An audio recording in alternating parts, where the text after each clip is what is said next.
దయచేసి ఇక్కడ కూడి వచ్చినట్టు మీరందరూ కూడా మీ చేతులను పైకెత్తి ఒకసారి ప్రభువుని స్తుతించగలరా? మరొకసారి గట్టిగా స్తుతించగలరా? హల్లెలూయా, హల్లెలూయా. మనందరం కూడా ఈ సమయంలో దేవుని యొక్క వాక్యము నిమిత్తము మీ యొక్క మనసులను ఇక్కడ ఉంచి మన దేవుడైన ప్రభువు మాట్లాడుతుంటే ఆత్మకు చోటిచ్చి ఆ మాటల ద్వారా మనము రక్షించబడి భూలోకమునందు మనము పరలోకములో చేర్చబడడానికి యేసు ప్రభుల వారు మనకి ఇచ్చిన దైవ గ్రంథమైన బైబిల్లోంచి ఈ రోజున తెలుసుకోబోతున్న విషయాలను చాలా జాగ్రత్తగా మన మనసులను ఉంచుకుందాం.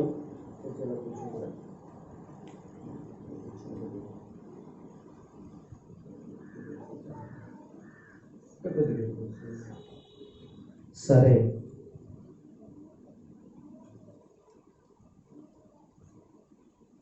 నేను వారం పెడతారనుకున్నాను, పెట్టలే. ఈ వారం పెడతారేమో అనుకుని పెట్టలే. నిన్న వారమే నేను గమనించాను, నువ్వు పెడితే నేను పెడతాను అంటే నేను మొక్క ఇలా పెట్టుకున్నాను కదా, ఇక్కడ ఏం జరుగుతుందో నాకు తెలియదు అనుకుంటున్నాను. దేవుని స్తోత్రం. నువ్వు పెట్టు అంటున్నారు ఫోన్లు. దేవుని స్తోత్రం. మీరందరూ కూడా ఫోన్లు ఆఫ్ చేస్తారా? ఒకసారి ఆఫ్ చేయకపోతే ఒకసారి ఆఫ్ చేసి ఒక 2 నిమిషాలు, ఎందుకంటే ఒక 40-50 నిమిషాలు ఎంతో చెప్పుకోవాలి. గంటకి లోపల మీరందరూ సిస్టర్స్ మీ దగ్గర ఉంటే ఫోన్లు కూడా ఆఫ్ చేసేయండి. మీరు కూడా ఆఫ్ చేసి పెట్టండి. ఓకే, బైబిల్లోంచి మన వాక్యంలోకి వెళ్ళిపోదాం. ఇంకా మనకి దేనిని మనం టచ్ చేయవద్దు, వాక్యంలోకి వెళ్ళిపోదాం. ఒక మాట దేవుని బిడ్డలారా, గతించిన ఆదివారం మనము ఏం చెప్పుకున్నామంటే యేసు ప్రభు వారు సిలువలో పలికినట్టు మొదటి మాటను మాట్లాడుతున్నాం. ఈ రోజున 2వ మాటని మనము చెప్పుకోబోతున్నాం. యేసు ప్రభు వారు భూమి మీద బ్రతికిన కాలంలో ఆయన సువార్త చేసిన తర్వాత సిలువ వేశారని మనందరికీ తెలుసు. ఆ సిలువలో 7 మాటలు కూడా ఆయన పలికాడన్న సంగతి కూడా మనందరికీ తెలుసు.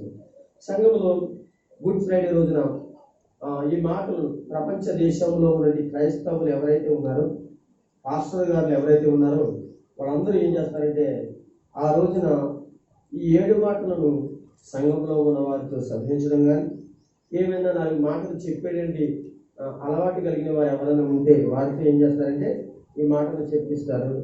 మరి కొంతమంది ఆ 7 మాటలు పాస్టర్ గారులే మాట్లాడడం జరుగుతుంది. లేకపోతే ఆ శుక్రవారం ఎవరైనా గెస్ట్ లాంటి వాళ్ళు ఎవరైనా వాక్యం చెప్పడానికి వస్తే వారికి ఇచ్చి ఆ 7 మాటల గురించి మాట్లాడటం జరుగుతుంటుంది. అయితే ఈ యొక్క సిలువలో పలికినట్టు 7 మాటలు ఉన్నాయి చూసారా? 7 మాటలు ఉన్నాయి చూసారా? 7 మాటలు కూడా ప్రపంచంలో ఈ మాటలను ఎంతో ప్రాముఖ్యంగా క్రైస్తవులు కానీ క్రైస్తవ నాయకులు కానీ చాలా శ్రద్ధగాను ప్రాముఖ్యంగా తీసుకుంటారు.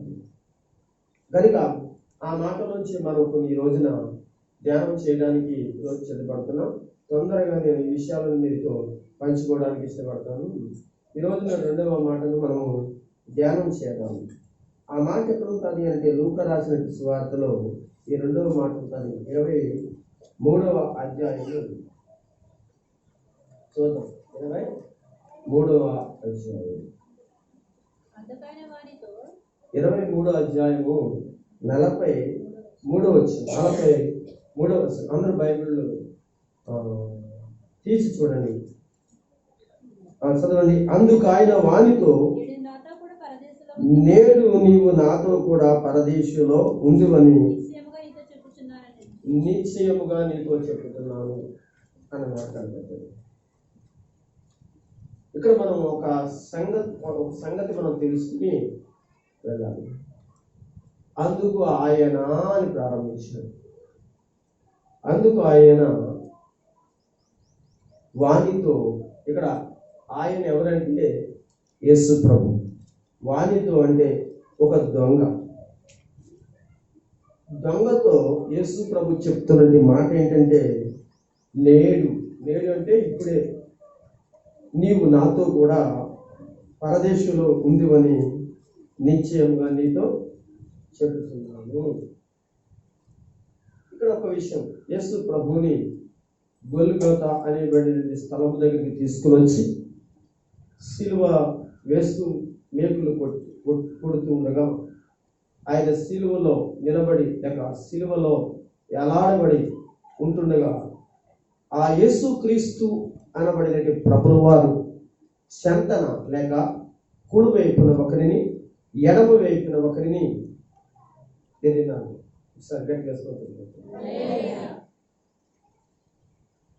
ఎందుకంటే మీరు విన్నారనుకోండి, రేపన్న రోజున 2 మాటలు ఎవరికైనా చెప్పడానికి ఉంటుంది అనమాట. దానికోసం కుడి వైపున ఒకరిని ఎడమ వైపున ఒకరిని ఇద్దరిని ఏం చేస్తారో తెలుసంటే, బందిపోటు దొంగలను యేసుతో కలిపి సిలువ వేయటం జరిగింది. అయితే ఒక విచిత్రం ఏంటో తెలుసా, యేసు ప్రభువుకైతే మేకులు లేక శీలలు వేశారు. యేసు ప్రభువుకైతే మేకులు వేశారు. ఈ కుడి వైపున్న దొంగ ఎడమ వైపున్న దొంగలు వీళ్ళిద్దరికి వాడికి శీలలు వేయలేదు, మేకులు వేయలేదు, తాళ్ళతో కట్టారు. ఏమండి, వీళ్ళ ముగ్గురు కూడా ఆకాశానికి భూమికి మధ్యన వేలాడుతున్నారు. అప్పుడు ఆ దొంగలు ఇద్దరు కలిసి యేసు ప్రభుని తో మాట్లాడుతున్నారు. వాడిద్దరు మాట్లాడుతున్నారు. వేరే వాక్యంలో ఉంది, ఆ ఇద్దరు దొంగలు కలిసి ఏమన్నారట, నువ్వు దిగి మమ్మల్ని కూడా సిలువ నుంచి దింపించి ఈ భారభరితమైన ఈ ప్రాణాపాయము నుంచి మమ్మల్ని కాపాడమని అడిగారు. ఇద్దరు కూడా యేసు ప్రభుని దూషించి కూడా మాట్లాడారు. యేసు ప్రభుని ఆ ఇద్దరు దొంగలు కూడా ఎగతాళిగా మాట్లాడటం బైబిల్లో మనం చూస్తాం. సరే అండి, ఇది అయిన తర్వాత అందులో ఒక దొంగ కుడి వైపున ఉన్నటువంటి దొంగ ఎడమ వైపున ఉన్న దొంగతో మాట్లాడిన విషయం ఏంటంటే, ఇలా మాట్లాడాడు, నువ్వు నేను దొంగలం కనుక మనమేమో ఎన్నో దొంగతనాలు చేసాం. ఆ దొంగతనాలు చేస్తున్నప్పుడు ఎవరిని చంపుతున్నామో ఏం చేస్తున్నామో కన్ను మీన్ను కాకుండా రకరకాలైనటువంటి పరిస్థితులలో మనము మనుషులను హింసించి బాధ పెట్టే పాపములు చేసినట్టు దుర్మార్గులము మనము. మనకి ఈ శిక్ష మనకి తగిందే, కానీ ఆయనకు తగింది కాదు అని చెప్పేసి పక్కవారిని ఏం చేస్తాడంటే కొన్ని మంచి సంగతులను చెప్పి గర్దించడం ప్రారంభిస్తాడు. మామూలుగా మాట్లాడలేడు, చాలా గట్టిగానే మాట్లాడతాడు. కుడి వైపున దొంగ ఎడమ వైపున దొంగతో మాట్లాడతాడు. మరియు ఇలాంటి దుష్టులు ఇలాంటి దుర్మార్గం పనులు మనం సిలువెత్తాలి, ఈయన చాలా మంచివాడు అని చెప్పేసి చెప్పిన తర్వాత అప్పుడు అక్కడ జరిగిన సందర్భం ఏంటంటే, ఈ కుడి వైపున దొంగ అనే మాట తెలుసా, మరి ఏమంటాడంటే, యేసును చూసి నీవు నీ రాజ్యముతో వచ్చినప్పుడు నన్ను జ్ఞాపకము చేసుకుంటాడు. మనం గమనించాలి, ఇతడు యేసు ప్రభుని అడిగినట్లుగా మనకు కనపడుతుంది. ఇక్కడ మనకి ఎలా కనపడుతుందంటే, ఆయనను చూచి ఎవరు 41 నుంచి చదువుతున్నాను, మనకైతే ఇదే న్యాయము పక్కన ఉన్న దొంగతో చెప్తున్నాడు, కుడి వైపున దొంగ.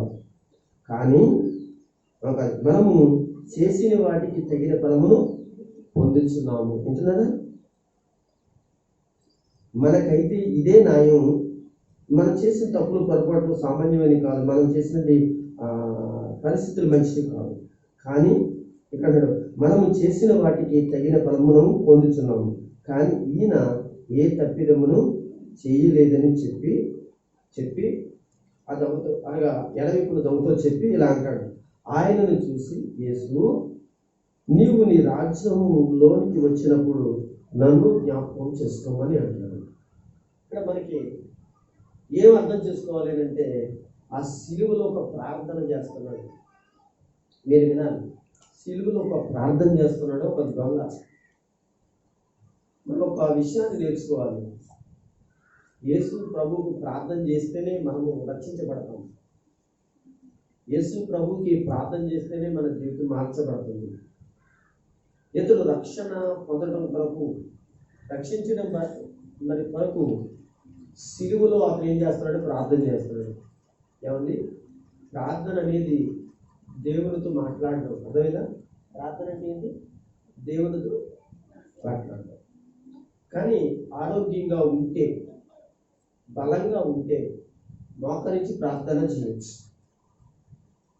ఏమండి, ఆరోగ్యం సహకరిస్తే, ఆరోగ్యం బాగుంటే మోకరించి ప్రార్థన చేయొచ్చు. ఆరోగ్యం సహకరించలేదు, కూర్చోవడం కానీ, మోకరించడం కానీ, సాష్టాంగపడడం కానీ ఇబ్బందికరమైన పరిస్థితుల్లో ఉన్నట్టు వారికి కూడా నేను చెప్పేది ఏంటి, వారు ప్రార్థించినప్పుడు మోకరించే ప్రార్థన చేయాలి అనేది ఎక్కడ లేదు. దేవునితో మాట్లాడుతున్నారా లేదా, అదే కావాలి. దేవునికి ఇష్టం అంటే చెప్పండి. ప్రార్థన అంటే ఏంటి? దేవునితో మాట్లాడాలి. అలాగని బాగున్న వాళ్ళు, చక్కగా మోకరించగలిగిన వాళ్ళు, ఆరోగ్యం కలిగిన వాళ్ళు అంటే కింద కూర్చోగలిగిన వాళ్ళు ఉంటారు కదా, ఏమండి, వాళ్ళు అలాగ మోకరించి ప్రార్థన చేయడమే న్యాయమైనది, మంచిది. కనుక ప్రార్థన గురించి నేను చెప్తున్నాను. ఇతను సిలువలో ఉండి ప్రార్థన చేశాడు కదా, మరి దిగి వచ్చి మోకరించి యేసయ్యా ప్రార్థన చేయడానికి ఆయనకి ఏమి లేదు, అవకాశం లేదు. అలాగే ఒంట్లో బాగోలేని వాళ్ళు, మరి ఆరోగ్యం బాగోలేని వాళ్ళు మరి ఆ మోకరించి ప్రార్థన చెయ్యాలంటే చెయ్యలేదు. ఈ దొంగ ఎలాగైతే కిందకి దిగి ప్రార్థన చేయడానికి అవకాశం లేదో, అలాగే కొంతమంది బలహీనులైన వారు అనగా వారి యొక్క మంచాల మీదో, కుర్చీల మీదో, ఎత్తైన తలములో కూర్చుని వారు ఏం చేస్తారు? బాసిపెట్లు వేసుకుని ఏదో విధంగా కూర్చొని వాక్యాన్ని చదువుకొని ధ్యానం చేసి ప్రార్థన చేస్తూ కంచేపు దేవుని సన్నిధిలో కానీ, ఇంట్లో కానీ కనిపెట్టి ప్రార్థిస్తారు. ఇది మంచిది, ఇది తప్పేమీ కాదు. ఒకసారి అందరూ స్తోత్రం చెప్పండి. హల్లెలూయా. ప్రార్థనలో చాలా రకాలు ఉంది. మోకరించి ప్రార్థన ఉంది, సాష్టాంగపడిన ప్రార్థన ఉంది, నిలబడి కూడా ప్రార్థన చేయొచ్చు, బైబిల్లో ఉంది. అదొకటి చేతులెత్తి ప్రార్థించమని ఉంది. ఇలాగా మనం ప్రార్థించడానికి మన ప్రయాణంలో కూడా ప్రార్థన చేసుకోవచ్చు. ఏదైనా వర్క్ చేస్తున్నప్పుడు కూడా వర్క్ చేస్తూ ప్రార్థన చేసుకోవచ్చు. అంటే మనము దేవునితో మాట్లాడుకోవడానికి కొన్ని సందర్భాలలో మనకి వెంటనే మనకు ప్రేరేపణ కలిగి దేవుని స్తుతించి ప్రార్థించాలనిపించినప్పుడు మనము పని అలా వదిలిపెట్టేసి, అనగా ఇంట్లో వాళ్ళు పట్టించుకోవడం మానేసి వచ్చి ఒక అరగంట గంట మోకరించి ప్రార్థన చేయవలసిన అవసరత అంత లేదు. కానీ మోకరించి ప్రార్థన చేయాలి, కానీ ఒక టైం ఉంటుంది దానికి. పొద్దున్న, సాయంత్రం, మధ్యాహ్నం ఉంటుంది, సమయం ఉన్నప్పుడు ఉంటుంది. అయితే నేను ఈ విషయం ఎందుకు చెప్పానో తెలుసు అంటే, మనం ప్రార్థన చేయాలనిపిస్తుంది కానీ మనం పనిలో ఉన్నాం కదా, స్తుతించాలనిపిస్తుంది, మనం ఏదో చేస్తూ ఉంటుంటాం. అప్పుడు పని చేసుకుంటేనే దేవుని స్తుతించి ప్రార్థించు, ఆరాధించు, పాట పాడుకో, దేవుని మాటలు తెలియజేసుకో. అలాగే ఈ దొంగ ఏం చేశాడో తెలుసండి, దిగడానికి అవకాశం లేదు, దేవుని అడగాలి, దేవుని ప్రార్థించాలని మనసు ఏమైపోతుంది, తప్పలాడుతూ ఉంటారు కదండి. కనుక దేవుని పిల్లలారా, అయితే దేవుడికి మాట్లాడాలనే ఉద్దేశంలో ఆయన ఏం చేశాడు? ప్రార్థన చేశాడు. యేసు నీ రాజ్యం వచ్చినప్పుడు నన్ను ఏం చేయమన్నాడు? జ్ఞాపకం చేసుకోమన్నాడు. అంటే ఒక మాట ఇక్కడ జ్ఞాపకం చేసుకోమన్న మాట మనం ఆలోచన చేస్తే ఇతడు మార్చబడ్డాడు. కలలు చెప్పండి. అతను ఎన్ని పాపాలు చేశాడో, ఎన్ని దుర్మార్గ పనులు చేశాడో అక్కడ రాయలేదు. కానీ ఒక దొంగ చేసే పనులు ఎటువంటివి ఉంటాయో తెలుసండి, ఎంతకైనా తెగిస్తారు అనే సంగతి మనందరికీ తెలుసు. దయా దాక్షిణ్యాలు వాళ్ళకి ఉండవు, ఏమైనా చేస్తారు, ఎలాంటి పనులైనా చేస్తారు. అలాంటి మనిషి ఆ దొంగ ఏం చేయబడ్డంటే మార్చబడి తన మనసు మార్చుకుని క్రీస్తు వారి యొక్క కాచిన రక్త ప్రోక్షణం చూసారా, దానికి ఎందుకు వచ్చి అంటున్నాడు కదా, అయ్యా నేను మార్చబడ్డానయ్యా, నేను మార్చబడ్డానయ్యా అని చెప్తూ ఉన్నాడు. ఆ మార్చబడ్డాను అనడానికి తన మాటలే చెప్తాయి. ఏమని తన పక్కవానితో అంటాడు, ఇదే ఇప్పుడు ఈ శిక్షను చూసావా, ఈ మరణము చూసావా, ఇది మనకి న్యాయమే కానీ, ఇది మనకి న్యాయమే కానీ అంటున్నాడు.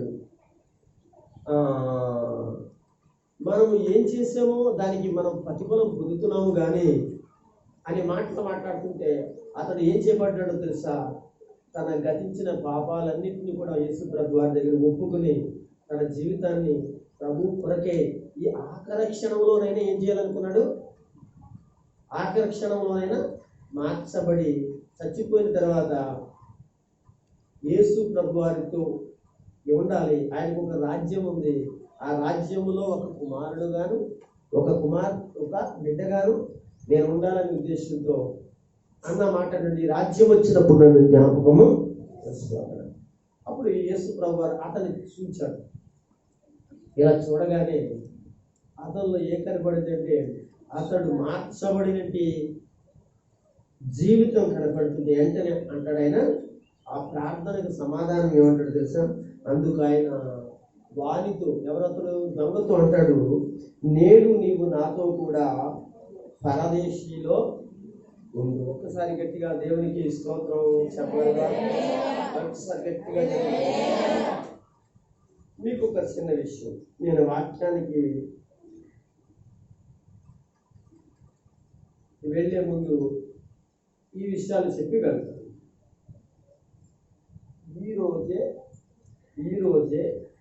ఈరోజే నేడే నాతో పరదేశీలో ఉంది. పరదేశీ అనేది ఎక్కడ ఉంది అని అంటే, పరదేశీ అనేది జాతీయ విధానం, పరదేశీ అనేది ఎక్కడ ఉంది అని అంటే మూడో ఆకాశమునికి పైన ఉంది. ఎక్కడుంది? ఇలా జాగ్రత్తగా బైబిల్ చాలా జాగ్రత్తగా. పరదేశీ అనే మాట బైబిల్లో 3 సార్లు రాయబడింది. ప్రభు స్తోత్రం కలుగును గాక. కొంచెం మీరందరూ నేను నిశ్శబ్దంగా ఉండాలి. కొంచెం నిశ్శబ్దంగా ఉంటే నేను చెప్పేటి మాటలు మీకు, ఎందుకంటే కొంచెం గలిబిలిగా ఉంది, వినడానికి కొంచెం ఇబ్బందిగా ఉంటుంది. నేనైతే చెప్పుకెళ్ళిపోతాను, నేను వినడానికి అయితే మనసు ఇబ్బందిగా ఉంటుంది. అయితే అంటాను,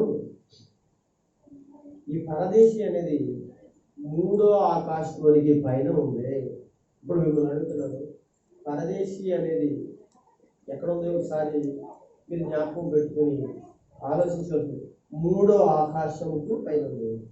ఇప్పుడు మనం బయటికి వెళ్ళి చూస్తే ఒక ఆకాశం కనపడుతుంది, మీకు అర్థమైందా? దీనికి పైన ఇంకో ఆకాశము, దేనికి పైన ఇప్పుడు కనపడటానికన్నా ఇంకొక పైన ఇంకో ఆకాశం ఉంది, దానికి పైన ఇంకొక ఆకాశం ఉంది. ఒకసారి అంటే 3 ఆకాశములకు పైన ఉందన్నమాట. 3 ఆకాశములకు పైన ఉంది. ఏముంది అంటే పరదేశి ఉంది. గమనించండి, పరదేశి అంటే ఏంటండి పాస్టర్ గారు కదా, మనం తెలుసుకోవాలి. పరదేశి అంటే చనిపోయిన వారు అందరూ కూడా ఒక చోట ఉంచబడే స్థలం అది. వినాలి ఒకసారి మనకు. పరదేశి అంటే భూమి మీద చచ్చిపోతున్న వాళ్ళు ఉన్నారు చూసారా, చచ్చిపోయిన వాళ్ళ శరీరాలను ఎక్కడ భూస్థాపన చేస్తారు? మట్టిలో భూస్థాపన చేస్తారు. వీళ్ళ ఆత్మ ఏమైపోతుందంటే తిరిగి దేవుడి దగ్గరికి వెళ్తుంది. అంటే దేవుడి దగ్గరికి వెళ్తున్నట్టు ఒక స్థలం ఉంది, ఆ స్థలంలోకి వెళ్తుంది.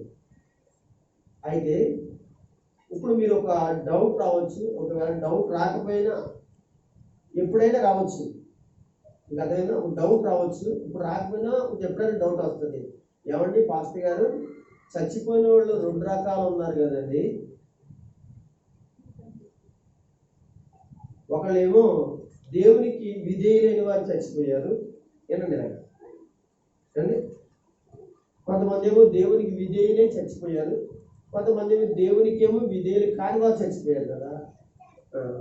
వీళ్ళే వాళ్ళని ఒకే దిక్కున పెడతారా? అది మీరు చెప్పారు కదా, ఒక స్థలం అన్నారు కదా. ఇప్పుడే వినాలి మీరు అందరూ కూడా మాట, అర్థమవుతుందండి. అంటే వీళ్ళు చనిపోతారు, వాళ్ళు చనిపోతారు, వీళ్ళు భూస్థాపన చేయబడతారు, వాళ్ళు కూడా భూస్థాపన చేయబడతారు. వీళ్ళ ఆత్మలను వాళ్ళ ఆత్మలు కూడా ఏం చేయబడతారంటే దేవుడి దగ్గరికి చేర్చబడతాది అని అన్నారు.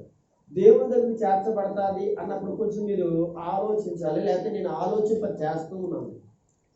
అంటే చచ్చిపోయిన వెంటనే వెళ్ళిపోరండి వాళ్ళు. మీకు అర్థమైందా?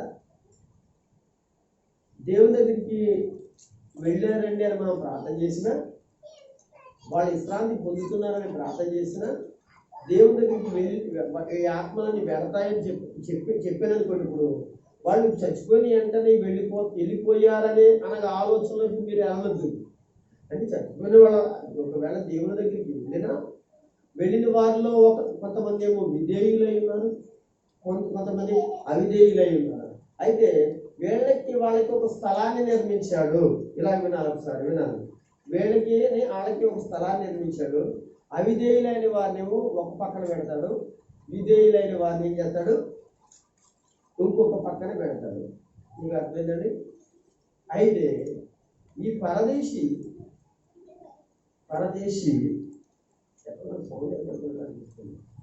ఒకసారి దేవుని స్తోత్రం గట్టిగా చెప్పండి.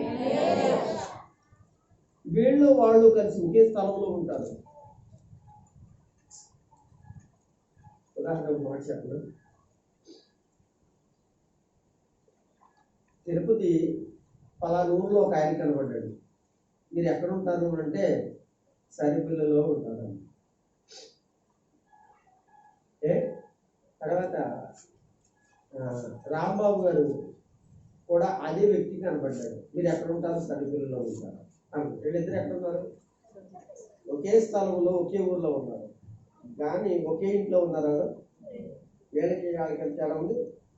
మీకంటే ఆలోచింప చేయడానికి పరదేశం అన్నమాట. ఇక్కడ ఎక్కడ తర్వాత ఎక్కుతుంది స్థలం విధేయులైన ఆత్మలు. ఎందుకంటే వాక్యం చాలా చోట్ల తప్పుగా మాట్లాడుతున్నారు. అందుకని వాక్యం మాట్లాడేటప్పుడు ఒళ్ళు దగ్గర పెట్టుకుని మాట్లాడవలసి వస్తుంది. అర్థమవుతుందండి? ఎందుకంటే నేను ఏది చెప్తానో అదే మీరు రేపు పొద్దున ఏం చేస్తారు? నిజమని నమ్ముతారు లేదా? నేను ఏది చెప్తానో అదే నమ్ముతారు కదా. కనుక ఈ యొక్క అవిధేయులైన వారి ఆత్మలు, విధేయులైన వారి ఆత్మలు ఒకే స్థలంలో ఉంటాయి అన్నప్పుడు వాళ్ళు వీళ్ళు కలిసి ఒకే దొడ్లో ఉంటారు అన్న మాత్రం అనుకోకనే, స్థలం ఒకటే కానీ వారు ఉండేదానికి కొంచెం దూరం ఉంటారనమాట అండి. ఎలాగా?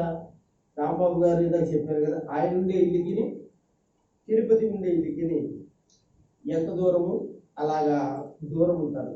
ఊర్లు ఒకటే అవ్వచ్చు, ఒకవేళ ఆ ప్రాంతం ఒకే ప్రాంతం అయి ఉండొచ్చు, ఒకే చోట అయి ఉండొచ్చు, కానీ వారు ఉండేది మాత్రం వేరు వేరే, అనగా నివాస గృహాలు వేరు వేరుగా ఉంటాయి.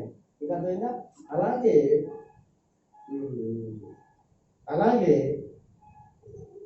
మీరు వినాలి. అలాగే ఈసారి మీరు వినాలి. చనిపోయిన వారు ఎవరైతే ఉన్నారో, కొంతమంది యేసు ప్రభుని నమ్మి యేసు ప్రభుని నమ్మని వారు ఎవరైతే ఉన్నారో వారు చనిపోయిన తర్వాత, అంటే యేసు ప్రభు సిలువ వేయబడక ముందు, మరలా చెప్తున్నాను, యేసు ప్రభు సిలువ వేయబడక ముందు అంటే సిలువ వేసేదాకా కూడా, సిలువ వేసాక కూడా ఎవరు చచ్చిపోయారు? యేసు ప్రభు చచ్చిపోయారు కదా. యేసు ప్రభుతో పాటు ఇంకెవరు చచ్చిపోయారు? దొంగలు కూడా చచ్చిపోయారు. అంటే యేసు ప్రభు సిలువ వేసి సిలువేయబడే వరకును, అంటే దొంగల చచ్చిపోయే వరకు కూడా వాళ్ళ ఆత్మలు, ఎవరు చచ్చిపోయిన వాళ్ళ ఆత్మలన్నీ కూడా భూమి కింద నుండి పాతాళంలోనికి వెళుతున్నాయి. నీకు అర్థమైందా? అంటే ఇప్పుడు నేను చెప్పిందంతా కూడా దేని గురించి చెప్పాను? పాత నిబంధనలో ఉన్నటువంటి ప్రజలైతే ఎవరైతే ఉన్నారో, మీరు వినాలి జాగ్రత్తగా, పాత నిబంధనలో ఉన్నటువంటి ప్రజలైతే ఎవరైతే ఉన్నారో అప్పటికి యేసు ప్రభు రక్తం కాల్చలేదు, సిలువ వేయబడలేదు కదా. సిలువ వేయబడిన తర్వాత క్రీస్తు ప్రభు సమాధిలోంచి లెగిసిన తర్వాత పరిస్థితులు నేను తర్వాత మాట్లాడతాను. అయితే ఆయన ఇంకను చనిపోయి లేకపోకుండా, అనగా ఆయన సమాధిలో ఉన్నాడు. తర్వాత దొంగ కూడా చనిపోయి తన ఆత్మ ఎక్కడికి వెళ్ళిపోయిందో తెలుసంటే కింద పాతాళంలోనికి వెళ్ళిపోయింది. దేవునికి స్తోత్రం కలుగును గాక. ఈ పాతాళము అంటే పాతాళము అనేది మీకు చాలాసార్లు చెప్పాను, మరలా చెప్పాను. అదొక లోకము. ఏంటంటే అది పాతాళం ఏమనుకుంటున్నారు? కింద కింద భూలోకం తెలుసా మీకు? మాట్లాడరేంటంటే భూలోకం తెలుసా? మనం ఉండేదే భూలోకం అని అనొచ్చు కదంటే, మరీ పిచ్చోళ్ళగా చూస్తున్నారా? మేము ఉండేది అదే కదండి, మీరు ఉండేది అదే కదా. పాస్ట్ గారిని వెంటనే కౌంటర్ ఇస్తారనుకుంటే మీరు మాట్లాడకుండా చూస్తున్నారు. దేవుని స్తోత్రం కలుగునుగాక. కదా భూలోకం తెలుసు కదా. పరలోకం తెలుసా? నాకు కూడా తెలియదునండి. ఓకే సరే. పాతాళలోకం తెలుసా? అది కూడా నాకు తెలియదు. కానీ భూలోకం ఉంది, భూలోకము కింద పాతాళలోకం ఉంది, భూలోకం ఉంది, భూలోకము పైన మన నెత్తి పైన ఏముంది? పరలోకం ఉంది. వాటిని ఏమన్నారు తెలుసా? ముల్లోకాలు అన్నారు. ఏ లోకాలు అంటే అదే కదా. దాన్ని మనం ఏమన్నా 3 లోకాలు అని అంటున్నాం. వాళ్ళేమో ఏమన్నారు? ముల్లోకాలు అని అన్నాడు కదా. దేవుని స్తోత్రం కలుగును. ముల్లోకాలు అంటే 3 లోకాలు. అయితే ఈ కింద లోకం చూసారా, పాతాళ లోకం, అదొక లోకం. అక్కడ ఉందండి చచ్చిపోయిన వారందరూ ఆత్మలకు ప్రత్యేకమైన ఒక స్థలం ఉంది. ఆ స్థలము 2 భాగాలు. మీకు అర్థమైంది? 2 భాగాలు. ఆ 2 భాగాలలో ఒక భాగములో ఎవరుంటారంటే దేవుడంటే నమ్మని వారు, దేవుడంటే విధేయత లేకుండా బ్రతికిన వారి యొక్క ఆత్మలన్నీ ఉంటాయి. మరొక అదే ప్లేస్లో చాలా అల్లంత దూరాన ఎవరుంటారో తెలిసేంటిని చెప్పాలి. ఎవరుంటారు? ప్రభుకి విధేయులై, భక్తులై, నీతి యథార్థత భక్తి కలిగిన వారు అక్కడ ఉంటారు. అయితే ఇప్పుడు చనిపోయిన ఆత్మలు, మంచి ఆత్మలైనా చెడ్డాత్మలైనా కానీ ఎక్కడ ఉంటే పాతాళము కింద. ఒకసారి మీలో ఇది యేసు ప్రభువారు సిలువు వరకు కూడా ఈ ఆత్మలన్నీ ఎక్కడ ఉన్నాయంటే పాతాళం కింద, భూమి కింద ఉన్నారు. దీనిని మనము కింద పాతాళము అని మనం చెప్పాం, ఒక ప్లేస్ చెప్పాము. దానిని పరదేశి అని అనకూడదు. ఒకసారి గట్టిగా తెలుసుకుంటాం చెప్పండి. ఏమనకూడదు? పరదేశి అనకూడదు. మీకు అర్థమవుతుందండి? అన్నారు అని అంటే బైబిల్ మనం తప్పుడు బోధ చేస్తున్నట్టే. పరదేశి అనేది ఇందాక స్టార్టింగ్ లో చెప్పాను, ఎక్కడ ఉందండి? 3వ ఆకాశం. అంటే ఇప్పుడు పై ఉందన్నమాట.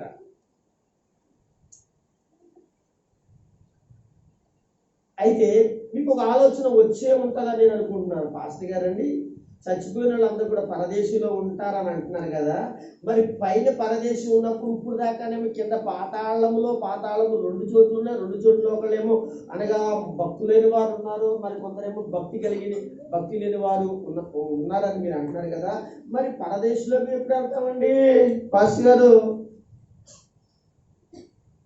కదా, ఇప్పుడు వెళ్తామండి అని అంటే, యేసు ప్రభు వారు ఎప్పుడైతే చనిపోయి ఆయన ఆత్మ తన శరీరానికి బయటికి వచ్చేసిందో, తర్వాత తనతో చచ్చిపోయిన దొంగ ఆత్మ శరీరంలోంచి వచ్చేసిందో, అప్పుడు ఏం జరిగిందో తెలుసంటే యేసు ప్రభు పాతాళ లోకంలోకి వెళ్ళాడు. దేవుని స్తోత్రం కలుగునుగాక. ఎక్కడికి వెళ్ళాడండి? పాతాళ లోకంలోకి వెళ్ళాడు. ఎందుకు వెళ్ళాడో తెలుసా? యేసు ప్రభు వాళ్ళకి సువార్త చేయడానికి వెళ్ళాడట. దేవునికి స్తోత్రం. ఎవరికి? అంతకు ముందు భక్తులైన వారు, నీతిమంతులైన వారు పాతాళం కింద ఉన్నారని చెప్పాను కదండి. వాళ్ళ దగ్గరికి వెళ్ళి వారికి సువార్త చేశాడు. వాళ్ళలో ఎవరున్నారో తెలుసా? ఆదాము మొదలుకొని చెప్పండి, సిలువలో దొంగ వరకు కూడా అందులో ఉన్నారు. అంటే యెహెజ్కేలు ఉన్నాడు, ఆదాము ఉన్నాడు, ఇర్మియా ఉన్నాడు, ఇంకా చాలా మంది ఉన్నారు. వీళ్ళందరూ కూడా పాత నిబంధనలో యేసు ప్రభువుని చూశాడు కానీ దూరాన్నించి చూశారట. దేవునికి స్తోత్రం. అంటే ఆయన పుడతాడు అని ప్రవచనాలు చెప్పారు కానీ వాళ్ళు బ్రతుకున్న దినాలలో, ఆ ప్రవక్తల భక్తులు, ఆ నీతిమంతులు బ్రతుకున్న దినాలలో యేసు ప్రభు పుట్టలేదు గనుక వాళ్ళు ఏ నీతిమంతుడు ద్వారా రక్షించబడతాడో, ఏ నీతిమంతుడైన యేసు ప్రభుతో రక్షింపబడతాడో ఆ నీతిమంతుడు మరలా ఎక్కడికి వెళ్ళాడో తెలుసా? ఇదిగో నన్ను గూర్చి ప్రకటించారు, నన్ను గూర్చి ప్రవచించారు, భూలోకములో నేను సువార్త చేశాను, ఆ సువార్త చేశాను, ఆ సువార్త చేయడానికి ముందు నేను పుడతానని నా కొరకు ప్రకటించిన భక్తులారా అని చెప్పి తన యొక్క శిలువ రక్తాన్ని వాళ్ళ మీద కూడా ఏం చేశాడు? ప్రోక్షించాడు. ఆ రక్తం చేత వాళ్ళకి కడగబడ్డారు. ఆ యొక్క పాతాళములో ఉన్న వారిని అందరినీ ఏం చేశాడో తెలుసండి? పాతాళములో ఉన్న నీతిమంతుల ఆత్మలన్నింటినీ చేశాడు, ఒక్కసారిగా పైకి తీసుకెళ్ళిపోయాడు. దేవునికి మహిమ కలుగునుగాక. అలా చెప్పండి, ఎక్కడ తీసుకెళ్ళిపోయాడు? పైకి తీసుకెళ్ళిపోయాడు. ఎఫెసీయులకు రాసిన ఇలాగే ఉంచారు. ఎఫెసీయులకు రాసిన 4వ అధ్యాయం 8వ వచనం. అందుచేత ఆయన ఆరోహణమైనప్పుడు అంటే ఇప్పుడు కింద పాతాళం కింద నుండి అనీతిమంతులైన ఆత్మలు, అలాగే నీతిమంతులైన ఆత్మలు కింద ఉన్నారు. వారు ఎక్కడ ఉన్నారంటండి? కింద ఉన్నారటండి. వారి గురించి ఏమంటే శరలో ఉన్నారట. దేవునికి స్తోత్రం. ఇప్పుడు దాన్ని ఏమన్నారు? పాతాళం కింద ఉండే ఆత్మలో ఉండి చోటుని మనం ఏమని చెప్పాలో తెలుసా? శర అనాలి తప్ప పరదేశు అనే మాట మనం ఉచ్చరించకూడదు, మాట్లాడకూడదు. ఒకసారి గట్టిగా దేవుని స్తోత్రం చెప్పండి. అర్థమవుతుందా? ఓకే. శరను శరగా పట్టుకుని మనుషులకు ఈవులను అనుగ్రహించునని చెప్పబడి ఉన్నది. ఆరోహణము అనగా అంటే ఏంటి? ఆయన భూమి యొక్క కింద భాగమునకు దిగునని అర్థం ఇచ్చాను. యేసు చనిపోయినప్పుడు, సమాధి చేయబడిన తర్వాత, యేసు చనిపోయి తన ఆత్మను అప్పగించుకున్నప్పుడు ఆ దొంగ ఆత్మ కలిపి ఎక్కడికి వెళ్ళారు? భూమి కింద నుండి పాతాళంలోనికి వెళ్ళారు. ఆరోహణమనగా ఆయన భూమి యొక్క కింద భాగమునకు దిగినని అర్థమిచ్చుచున్నది. ఓకే, ఇప్పుడు అక్కడికి వెళ్ళాడు యేసు ప్రభు. వాళ్ళగా చెప్పిన మాట ఏంటి తెలుసా? ఆయన సిలువ వేయబడిన తర్వాత అతని ఆత్మ బయటకు వచ్చిన తర్వాత ఆయన అక్కడక్కడ తిరగలేదు కానీ డైరెక్ట్ ఎక్కడికి వెళ్ళాడు. హల్లెలూయా. ఒక సత్యాన్ని చెప్తాను, ఒకసారి అందరూ చూడండి. ఒకసారి అందరూ నైట్ చూడండి. యేసు ప్రభు సమాధి దగ్గరికి మరియ వచ్చింది. అక్కడ ఉన్న వాళ్ళందరినీ కూడా అడుగుతుంది, ఏడుస్తుంది, కళ్ళంట నీళ్ళు వచ్చేస్తున్నాయి. అక్కడ ఒక ఆయన కనపడ్డాడు. అతను పాఠమాలనుకుని అతను అడుగుతుంది, యేసు ప్రభు వారిని సమాధి చేసావు విన్నా, ఆయన లేడు సమాధిలో, నువ్వు కానీ పట్టుకుని వెళ్ళిపోయావా, ఆయన శవాన్ని తీసుకెళ్ళిపోయావా అని అడుగుతుంది. ఒక వ్యక్తిని అడుగుతుంది, ఎవరో తెలిసి యేసు ప్రభు అనగానే అప్పుడు యేసు ప్రభు అంటాడు, రబ్బూని అని పిలుస్తాడు. ఎవరిని? అక్కడ రబ్బూని అని మాట్లాడుతాడు. అప్పుడు ఆ మరి ఆ యేసు ప్రభుని అంటుంది, యేసు ప్రభు దగ్గరికి వచ్చి యేసు ప్రభు ముట్టుకోపోతాడు. యేసు ప్రభు ముట్టుకోపోతున్నప్పుడు అంటారు, నన్ను ముట్టుకోవద్దంటే ఎవరు? యేసు ప్రభు. ఎందుకు ముట్టుకోవద్దని తెలుసా? నేను తండ్రి దగ్గరికి ఇంకా ఎక్కువ పోలేదు అంటాడు. ఇలా వినాలి, నేను తండ్రి దగ్గరికి ఏంటంటే ఎక్కువ పోలేదు అని అన్నాడు. అంటే ఎక్కడికి వెళ్ళాడు?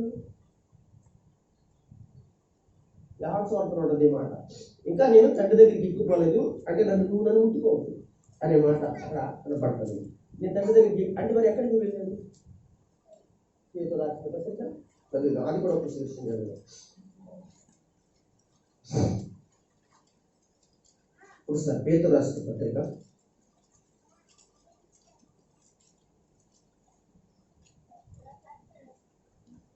3 కూడా పేతురు రాసిన పత్రిక మొదటి పత్రిక 3వ అధ్యాయం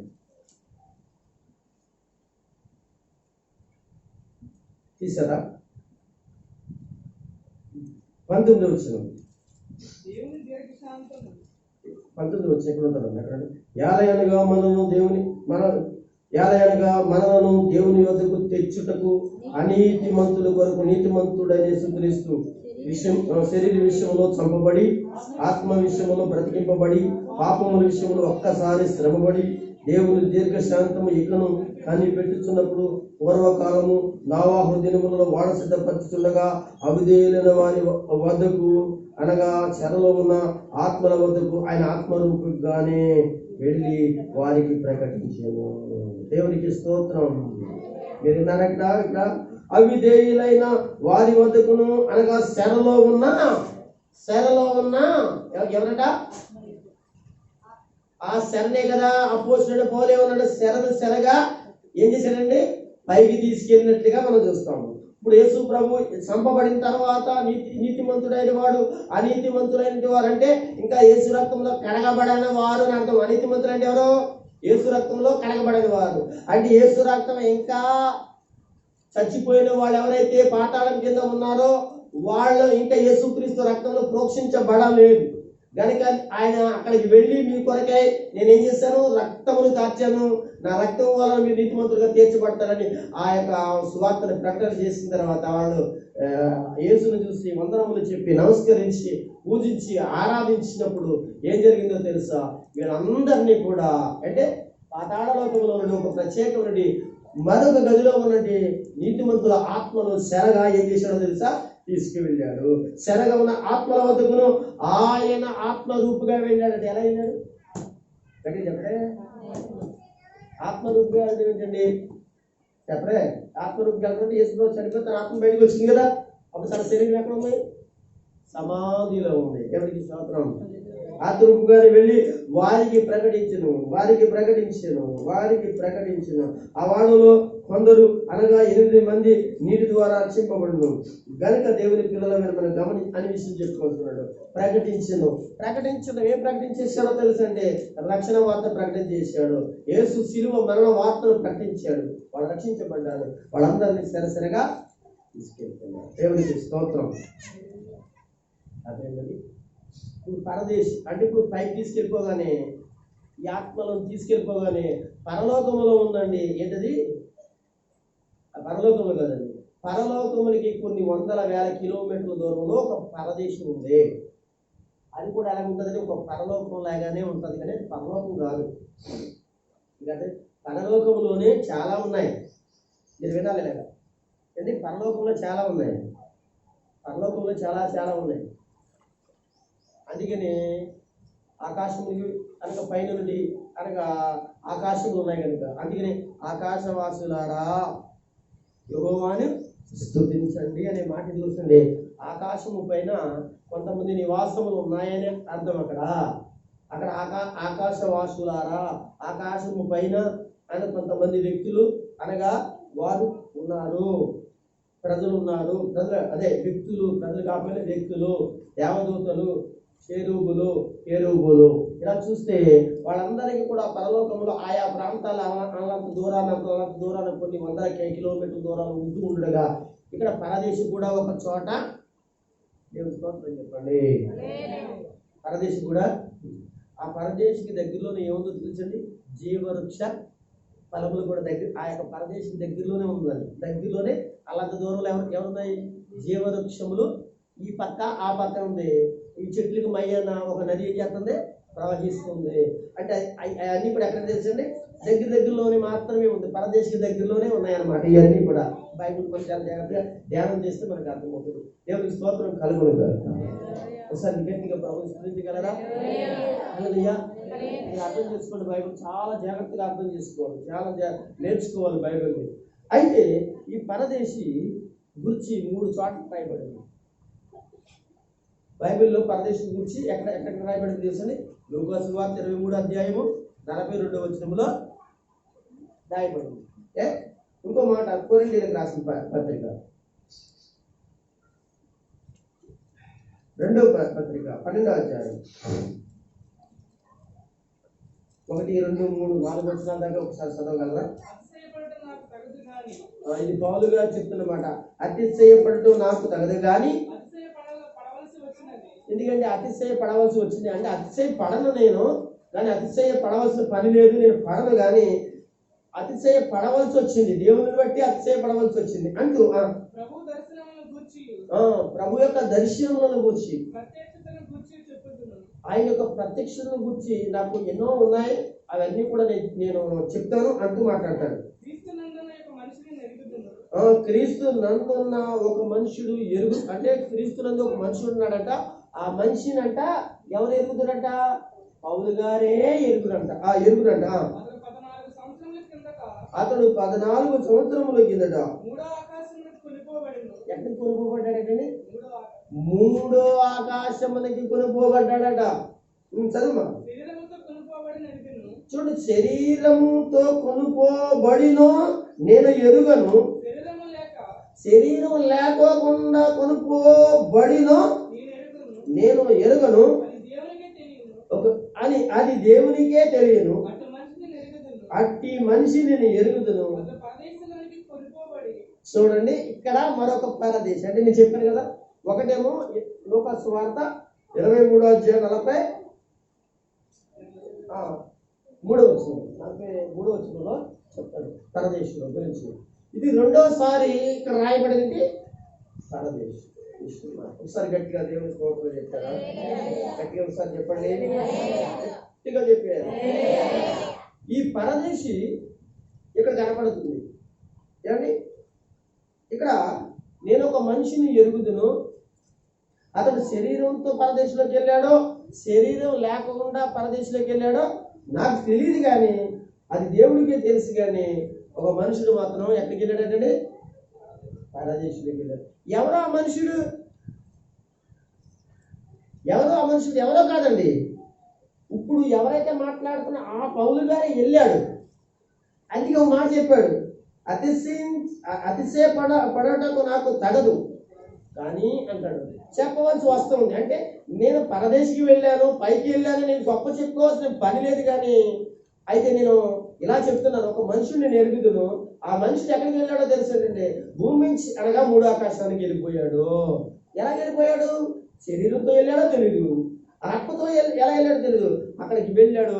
మనుషులు మాట్లాడలేని సౌఖ్యము కానీ మాటలు మాట్లాడేటక్కడ భూమి మీద మనుషులు మాట్లాడుకునే మాటలు కాదంటే అక్కడ అలాంటి మాటలన్నీ విన్నాడట. అది చెప్పేది అవకాశము కుదరదు, సౌఖ్యం కానీ పరిస్థితులు అని చెప్పుకుంటూ వస్తున్నాడు. పౌలు గారే తన గురించి చెప్పుకుంటూ ఉన్నాడు. ఆ మనుషుడు ఎవరో కాదు, నేనే చెప్పుకుంటున్నాడు. అయితే 3వ చోట రాయబడిన మాట ఏంటో, పరదేశం 3వ చోట రాయబడింది. అది ప్రకటన గ్రంథంలో ఉన్న మాట చదువుదాం ఒకసారి.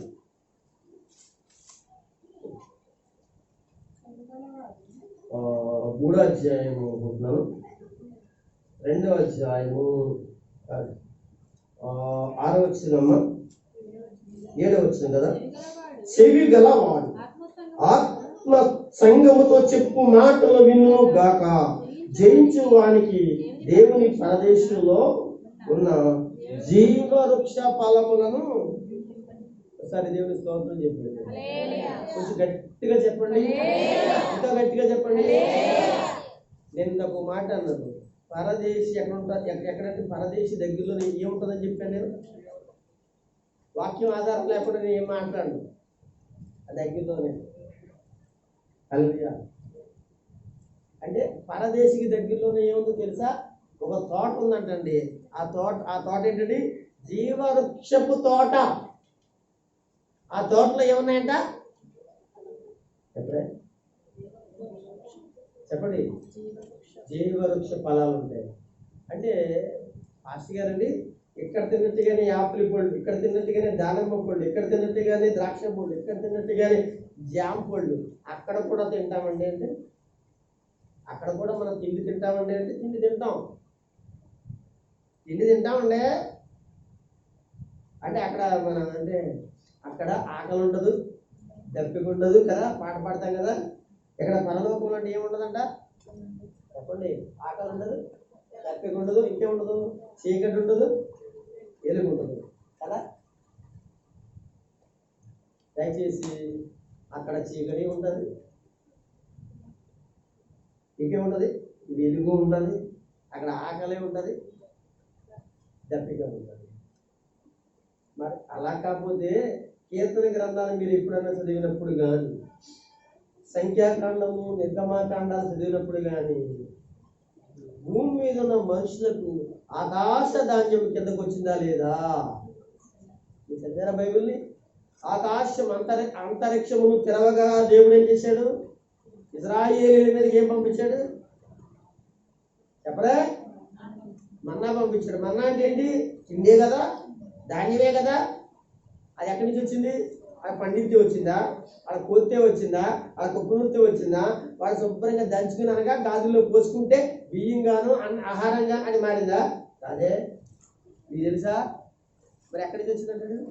కీర్తన గ్రంథంలో చెప్తాడు, అంతరిక్షము తెరవగా ఏంటని, ఆకాశ ద్వారములు అనగా తెరవగా దేవుడు ఆకాశము నుంచి ఏం చేశాడు? దేవదూతల తినే చెప్పండి దేవదూతల తినే ఆహారమును దేవుడు భూమి మీద నుండి తన ప్రజలైన ఇశ్రాయేలీయులకు ఇచ్చును. హల్లెలూయా. అంటే దేవదూతలు భోజనం చేస్తారా? అంటే వాళ్ళు కూడా మరి రాసుంది కనుక నువ్వు నమ్మకపోతే నరకంలోకి వెళ్ళిపోతావు. జాగ్రత్త. వాక్యములో ఉన్నది నమ్మకపోతే మాత్రం నువ్వు నరకంలోకి వెళ్ళిపోతావు. మీకు అర్థమైందండి? వాక్యాన్ని నమ్మాలి, వాక్యం నమ్మాలి. కనుక నేను చెప్పే విషయం ఏంటో తెలుసండి, ఆకాశ ధాన్యము ఉందండి. ఆకాశం నుంచి దేవుడు ఏం చేసి కురిపించాడు.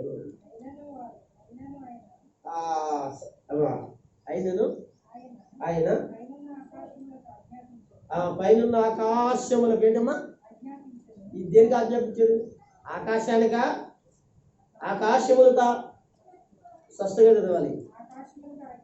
ఆకాశం అనలేదు, ఆకాశములు అంటే ఎక్కడికి రావాలి? 3 ఆకాశమునికి పై ఆకాశంలో ఆకాశము పైన ఎక్కడో ఉంది కనుక ఒక్కొక్క ఆకాశానికి ఆజ్ఞాపించగా నా పిల్లలైన వారికి భూమి మీద ఆహారమును పంపుతున్నాను కనుక ఆకాశములారా అనగా ఒక ఆకాశం తెలుసుకోండి, తర్వాత ఇంకో ఆకాశం తెలుసుకోండి, ఇంకో ఆకాశం తెలుసుకోండి, ఇంకో ఆకాశం.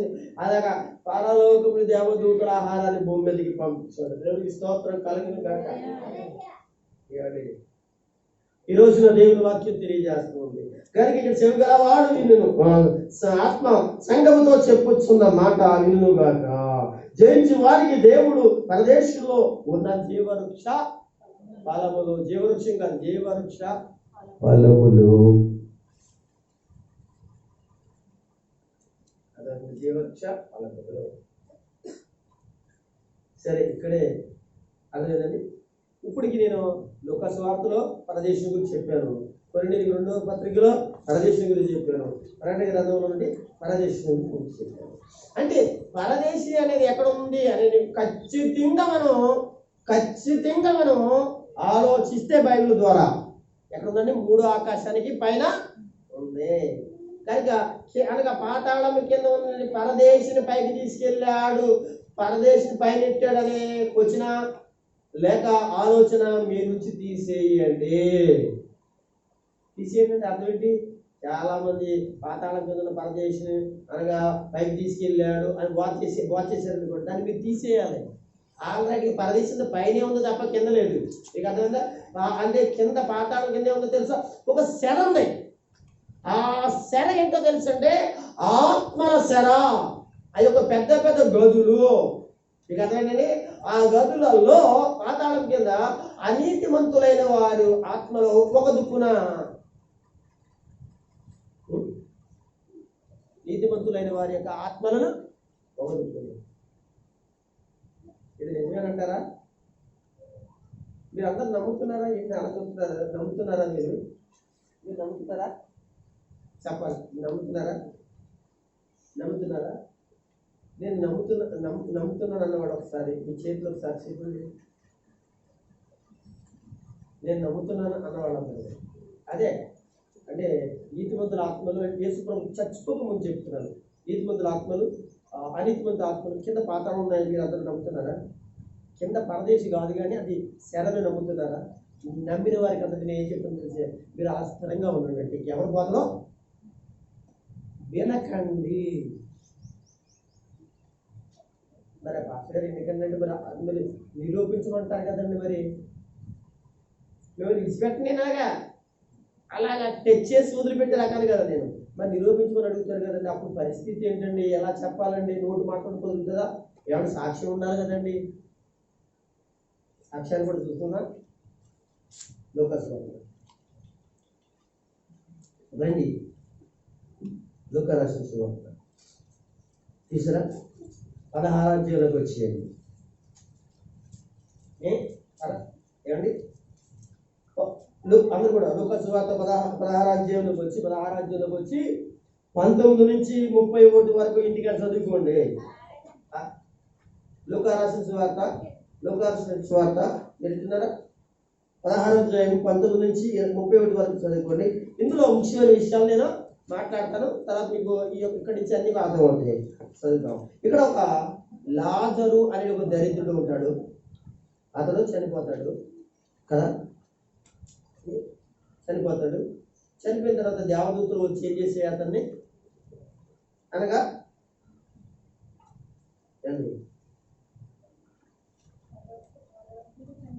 ఆగండి ఒకసారి.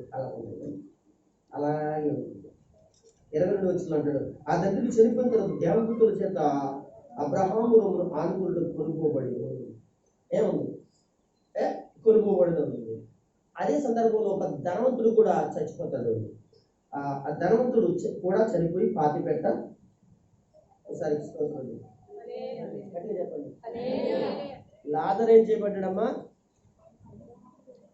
దేవదూతుల చేత చెప్పరే వెళ్ళాడు. ధనవంతుడు ఏం చేశాడు? పాతి పెట్టబడడానికి దేవదూతుల తీసుకెళ్ళడానికి ఎంత వ్యత్యాసం ఉందో చూసారా? పాతి పెట్టబడ్డాడు ధనవంతుడు. ఇందుకు పాతి పెట్టబడ్డాడు? అక్కడ దేవదూతలు తీసుకెళ్ళి ఆడలేదు కదా. ఆలోచించాడు. పాతి పెట్టబడ్డాడు, వదిలిపెట్టేది. తర్వాత విషయం తర్వాత ఇక్కడ సందర్భం అయితే మాట్లాడుకుందాం. కనుక ఇక్కడ వీళ్ళిద్దరూ కూడా చనిపోయారు. ధనవంతుడును ఎవరు? లాజరు చనిపోయారు. అయితే కిందకి మనం అలా చదువుకుంటూ వస్తే 24 వచ్చిన 23 వచ్చిన అప్పుడు పాతాళములో బాధపడుచు కన్నులెత్తి దూరము నుండి అబ్రహామును అతని రొమ్మును ఆనుకున్న లాజరుని చూసి. మీకు అర్థమైందా? 24 వచ్చిన ఒకసారి గట్టిగా చదవండి. ఒకసారి మీరు అందరూ మనసు పెట్టండి. అప్పుడు పాతాళములో బాధపడుచు ఎక్కడ చదువుతున్నారు? ఎక్కడ 23 వచ్చిన నుంచి అప్పుడు పాతాళములో బాధపడుచు కన్నులకి దూరము నుండి ఆగండి. అక్కడ పాతాళములో బాధపడుతున్న వాడు ఎవరండి? మీరే అనుకున్నాం. పాతాళంలో బాధపడుతున్న వాడు ఎవరు? ధనవంతుడు. ఆ ధనవంతుడు ఎవరిని చూశాడు? మీరు ఇక్కడ చెప్పండి. ధనవంతుడు ఎవరిని చూశాడు? ఏమండి? లాజరుని చూశాడు. ఎక్కడి నుంచి చూశాడు? దూరము నుండి. అంటే నేను చెప్పాను కదా, ఒకే ప్లేస్ కానీ కదా. నేను ఇంత ధ్యానం చేసిన తర్వాత మీకు ఈ యొక్క విషయాలు చెప్పాను. మీకు అర్థమవుతుందా? ఊరికి నేను నోటి మాటలతో మాట్లాడలేదు. అయితే అయినా మీకు ఎందుకంటే రేపన్న రోజున ఏమండి కిందేమో పాతాళము, అయితే పరదేశం పైన ఉంది అనే మాట చూసారా? అది మీరు ఎలా నిరూపించాలి అంటే ఇక్కడ వాక్యం ఉంది. ఇక్కడ వాక్యం ఏముంటుంది? అప్పుడు అతడు పాతాళములో బాధపడుతూ కన్నులెత్తి దూరము ఉండి, అంటే పాతాళములో అనగా పాతాళ లోకములో అని ఒక చోటున అగ్ని మండుచుంది. వాళ్ళు చెప్తారా? అంటే చెప్పండి, అర్థమైందండి మీకు? అంటే పాతాళ లోకములోనే అనగా ఒక దూరంగా ఒక చోటు అగ్ని మండుతుంది. అది ఒక పెద్ద గుండం, పెద్ద లోతైన గొయ్య. ఆ గొయ్యలో మంట, ఆ మంటలో ఎవరున్నారంటే ధనవంతుడు మండుతూ చూస్తూ ఉన్నాడు. అంటే ఎలా చూస్తున్నాడు? శరీరంతో కాదు కానీ ఆత్మ చేత చూస్తూ ఉన్నాడు. ఏమండి పాస్టర్ గారు, శరీరం ఉంటే కళ్ళు ఉంటాయి కదా?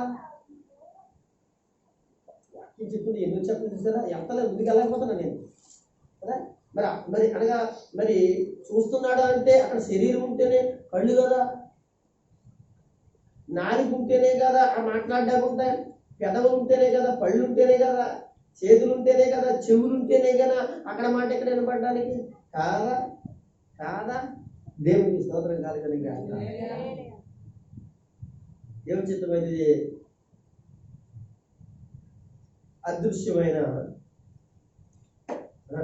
దృశ్యమైన అవయవాలు, దృశ్యమైన మనందరికీ కనపడుతున్న కళ్ళు, ముక్కు, చెవు, నోరు ఉంది కదండి. అది కాకుండా ఆత్మలో కనబడనేటి అవయవాలు కూడా ఏమున్నాయి అంటే ఆత్మ కూడా కళ్ళు ఉంటాయండి, చెవులు ఉంటాయండి, తల ఉంటుందండి, ఆలోచన ఉంటుంది, అంటే మెదడు ఉంటుందండి. నీకు అర్థమైందా? హృదయం ఉంటుందండి, ఏమండి ఇవన్నీ ఉంటాయి. మనసు ఉంటుందండి, మనసుని బట్టే కదా చెప్తున్నాడు. ఈ ట్రాఫిక్ దేవుని చిత్తమైతే అనమాట. ఆత్మలో కళ్ళు, ఆత్మలో చెవులు, ఆత్మలో నాలిక, ఆత్మలో ఏ అవయవాలు ఉన్నాయో ఎప్పుడైనా సందర్భం వస్తే ఒక అంశాన్ని మీ మీద ఉంచాలి, మాట్లాడాలని నేను సిద్ధపడతాను. అది ఇప్పుడు కాదు, ఎప్పుడైనా ఒక సందర్భం వస్తే దేవునికి స్తోత్రం అన్నట్టుగా ఆ ప్రసంగాలన్నీ కూడా దేవుని బిడ్డారా నేను ఈ వర్క్ చేశానేమని అనుకుంటున్నాను, లేకపోతే ఒకసారి ఎప్పుడైనా మాట్లాడతాను. సరే అండి, ఇప్పుడు దూరం నుండి ఏం చేస్తున్నాడు అతడు అంటే ఇప్పుడు దూరం నుండి ఎవరిని చూస్తున్నాడో మీ దగ్గర నుంచి నాకు సమాధానం రావాలి. మీ దగ్గర నుంచి ఒక సమాధానం కొరకు నేను వెయిటింగ్ చేస్తున్నాను. అదేంటి తెలుసు? దూరం నుంచి చూస్తుంది ఎవరు? చెప్పండి చెప్పండి. ధనవంతుడు చూస్తున్నాడు. ఎవరిని చూస్తున్నాడు? అబ్రహాముతో పాటు ఇంకెవరిని చూస్తున్నాడు? లాజరుని చూస్తున్నాడు.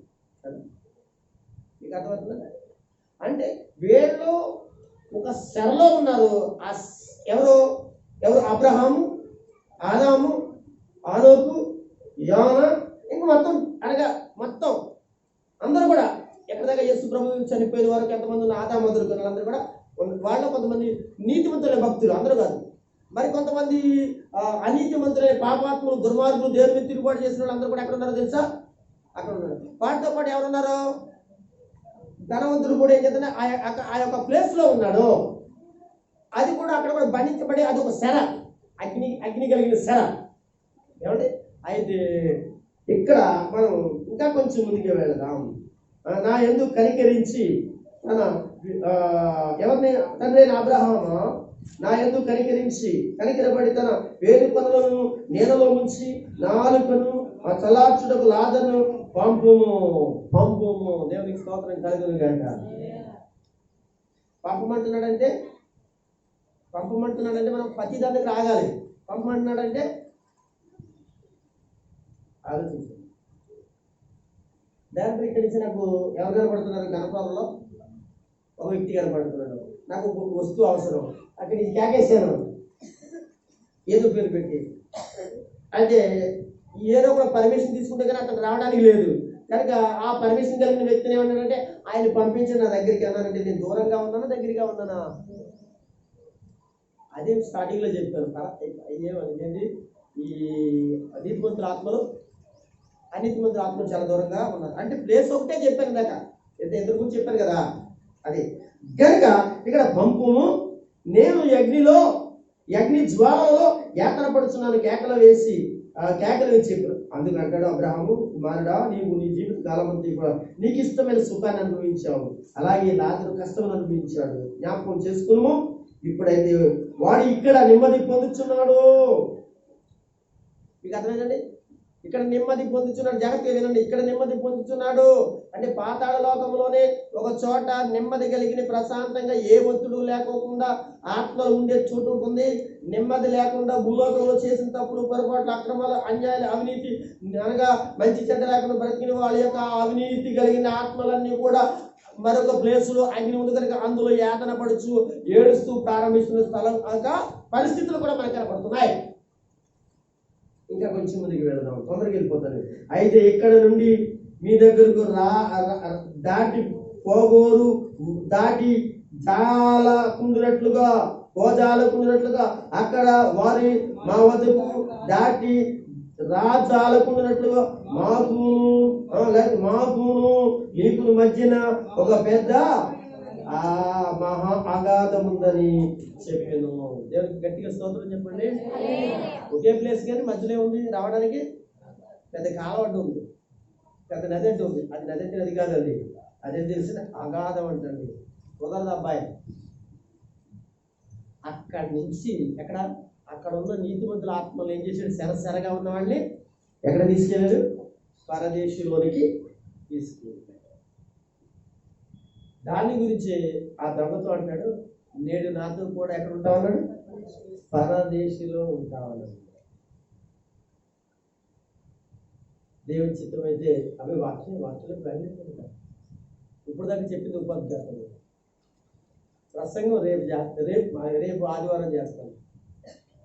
ఇప్పుడు దాకా ఉపద్ఘాతం చెప్పాను. ఎందుకంటే ఈ పరదేశాన్ని చెప్పుకోకుండా నేను ముందుకు వెళ్ళాను అనుకోండి, రేపు అన్న రోజున ఎవరికైనా బైబిల్ చెప్పాలి అంటే మీరు చెప్పడానికి అవకాశం లేకుండా చేసిన వాడిని ఎవరో తెలుసు, నేనే.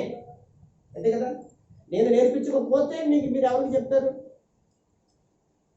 కనుక ఇప్పుడు వరకు కూడా చాలా క్లుప్తంగా చెప్పాను ఈ పరదేశం గురించి.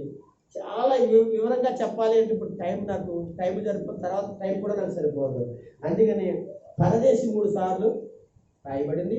ఆ పరదేశిలోకి ఒక దొంగని తీసుకు వెళతానన్నాడు. అంటే ఎక్కడికి తీసుకెళ్తాడు? అతను చనిపోయి, యేసు కూడా చనిపోయి పాతాళములో ఉన్న నీతిమంతుల ఆత్మ దగ్గరికి వెళ్ళిన తర్వాత ఈ యొక్క నీతిమంతులు ఆత్మలతో పాటు రక్షించబడిన ఈ దొంగ ఆత్మను కూడా 3వ ఆకాశమునకు పరదేశి ఉంది కనుక అది పరలోకం కాదు, కానీ అది వెయిటింగ్ స్థలము. ఏ స్థలం అనేది అంటే చెప్పాలంటే విశ్రాంతి భవనం. ఏ భవనం అనేది? విశ్రాంతి భవనం.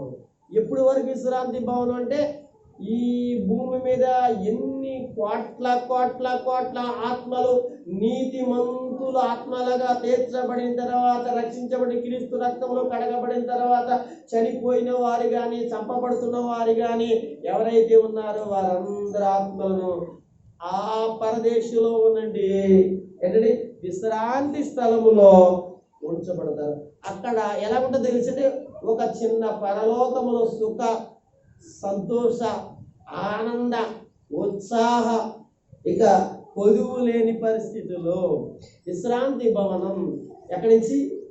ప్రధాన మంత్రి గారైనట్టి మోడీ గారు బయలుదేరిన తర్వాత ఎక్కడో దుక్కున ఆయనకి ఏర్పాటు చేయబడింది. వారం రోజులో 10 రోజులో నెల రోజులో అక్కడ ఒక భవనాన్ని ఏర్పాటు చేశారు. ఏర్పాటు చేసినప్పుడు అతనికి అనగా తగిన రీతిలో అన్ని ఏర్పాట్లు ఉంటాయి.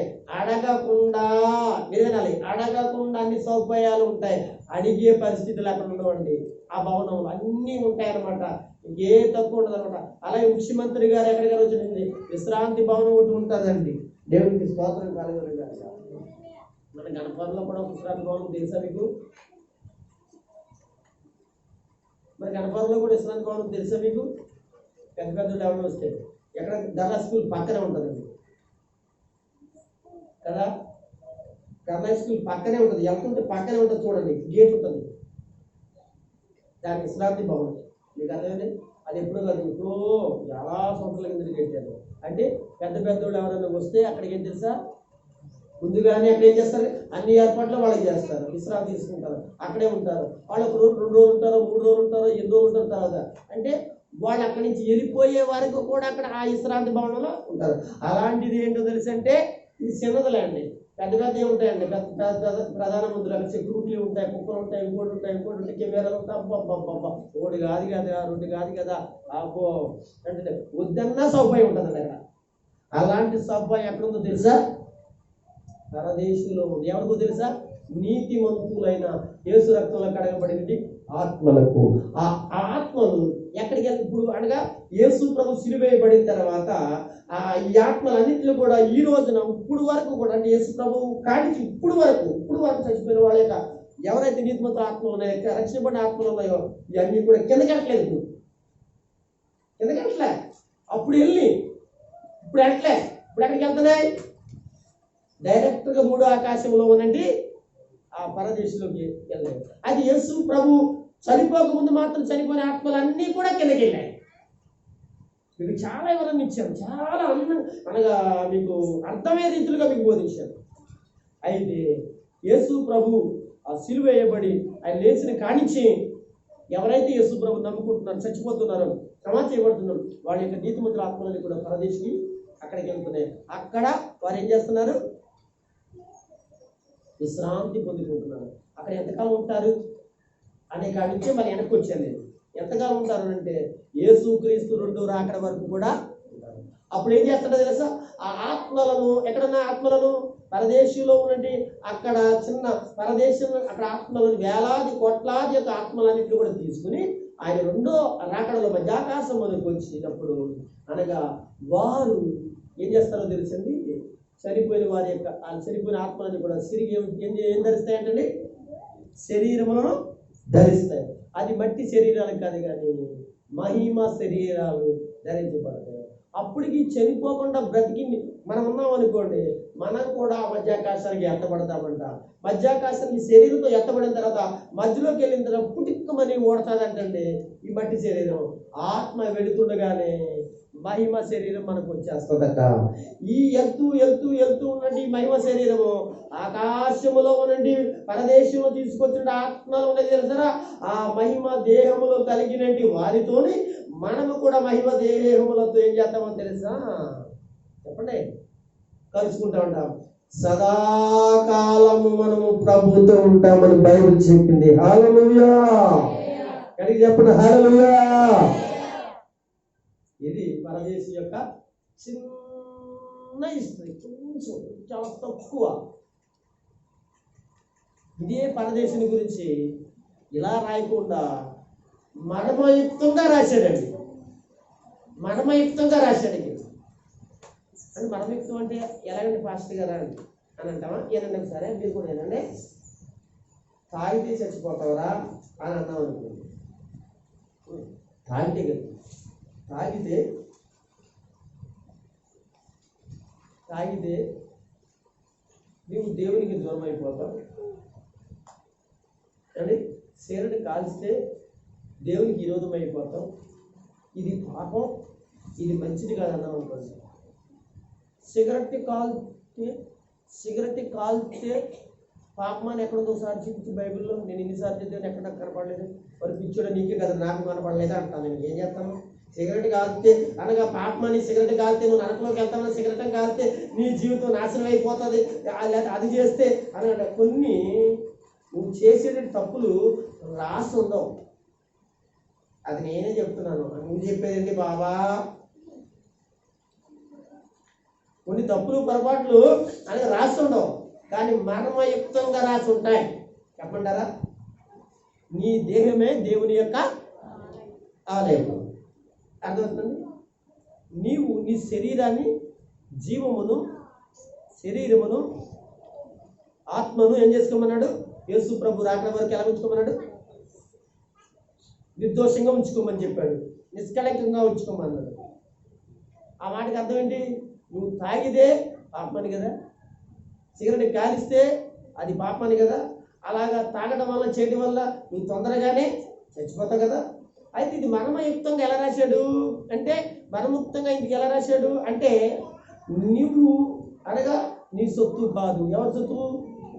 దేవుని సొత్తు. మరి దేవుని సొత్తు అనబడి నీ శరీరంతో నీ ఇష్టం వచ్చినట్టుగా ఆడుకుంటే కుదురుద్దా? ఎప్పుడే నీ ఇష్టం వచ్చినట్టుగా ఈ శరీరం నీ ఇష్టం వచ్చినట్టుగా వాడుకుంటే కుదురుద్దా? నీ ఇష్టం వచ్చినట్టుగా మర్చుకుంటే నాది నా ఇష్టం నీది కాదట, ఆయనంట. దాన్ని ఎలా ఉంచుకోమన్నాడు? నేను వచ్చే వరకు కూడా పవిత్రంగా ఉంచుకోమన్నాడు. మరి పవిత్రంగా ఉంచుకోవాలి అంటే ఇప్పుడు ఇలాంటి అలవాట్లన్నీ ఉంటే పవిత్రంగా ఉంటుందో చెప్పండి. మరి డైరెక్ట్గా అదే రాసి ఉండాలంటే ఎలా ఉంటుందండి? ఉంటుందా? మర్మయుక్తంగా కొన్ని ఉంటాయి. అలాగే పరదేశి అనేది ఎప్పుడు నేను 3 సంగతులు చెప్పాను, 3 చోట్ల చెప్పాను. అదే మరి పరదేశం గురించి మర్మయుక్తంగా కొన్ని సంగతులు ఉన్నాయి. అది ఇప్పుడు మనం చెప్పుకోవడానికి సమయం కాదు. కానీ దేవుని పిల్లలారా, దేవుని చిత్తమైతే యేసు ప్రభు వారి యొక్క 2వ మాటని గురించి నేను వచ్చే వారం కూడా 2వ భాగంగా చెప్పాలని నేను అనుకుంటున్నాను. అది మాత్రం ఏంటో తెలుసంటే అంశాన్ని ఇస్తాను అండి, అంశాన్ని ఇస్తాను. ఇప్పుడు నేను చెప్పిన అంశం ఏంటో తెలుసండి, పరదేశిని గూర్చి అంశం అన్నమాట. అయితే ఈ పరదేశం గురించి అనగా కొంచెం చెప్పిన తర్వాత నేను రేపు వారము అయితే రేపు అంశం ఏంటో ఆ మాట పలకడానికి ఆయన ఉద్దేశపూర్వకమైన సందేశము లేకపోతే వాక్యం ఏంటో మీకు ఆ అంశంలో మీకు అర్థమవుతుంది. దేవుడి మాటలు మన అందరికీ ప్రభు దీవించి ఆశీర్వదించి మనందరినీ కూడా ఆయన అక్కడ కొరకు సిద్ధపరచును గాక. ఆమేన్, ఆమేన్. 2 చేతులు పైకి గట్టిగా ఒకసారి స్తుతించండి. మరొకసారి చెప్పగలరా? మరొకసారి దేవుని స్తుతించగలరా? దేవునికి మహిమ కలుగును గాక.